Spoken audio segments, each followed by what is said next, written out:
Would you really believe this is actually a cruise ship? Yes, this is wonder of the seas. এই cruise শিপটা বিশ্বের অন্যতম বড় cruise শিপগুলোর একটি। 18 তলা উঁচু এই বিশাল জাহাজটির ভেতরে দেখলে আপনার মনে হবে সমুদ্রে ভাসমান অত্যন্ত সুন্দর সূক্ষ্মভাবে ডিজাইন করা একটি শহরের ভেতরে আপনি আছেন।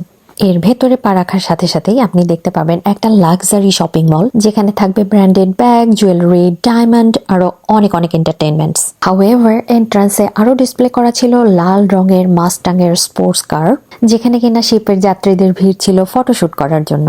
সাথে আরো রয়েছে কফি শপ, পিৎজা, বার। ঘোরাঘুরি শুরু করার আগে আমরা প্রথমেই যে কাজটি করি সেটি হচ্ছে সি পাস কার্ড সংগ্রহ করা। ছোট্ট এই কার্ডটি খুবই খুবই ইম্পর্টেন্ট, কারণ এই কার্ডটি দিয়েই আপনি শিপের সমস্ত ফ্যাসিলিটিস গুলোকে অ্যাক্সেস করতে পারবেন। ডোন্ট ওয়ারি, এই শিপে কর্মরত এমপ্লয়িরাই আপনাকে সি পাস কার্ড সংগ্রহ করতে হেল্প করবে। কেবিনে প্রবেশ থেকে শুরু করে খাবার, এন্টারটেইনমেন্ট এবং সকল ধরনের ফ্যাসিলিটিস, অ্যামিনিটিস আপনি এই কার্ডের থ্রুতে অ্যাক্সেস করতে পারবেন। এবারে আমাদের কেবিনটা দেখে নেওয়া যাক।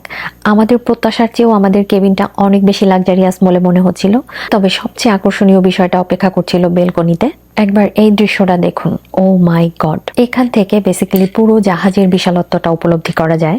আর নিচে তাকালে আপনি দেখতে পাবেন খুব সুন্দর একটা রাস্তা, যা কিনা আপনাকে নিয়ে যাবে পেন্টাল পার্কে।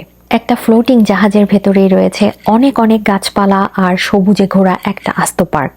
এখানকার প্রতিটা জায়গা আর প্রতিটা জিনিস দেখে আমার একটা কথাই মনে হচ্ছিল, এই শিপের সবকিছুই খুব ডেলিকেট ওয়েতে ডিজাইন করা এবং খুব ওয়েল ফার্নিশড ভাবে সাজানো।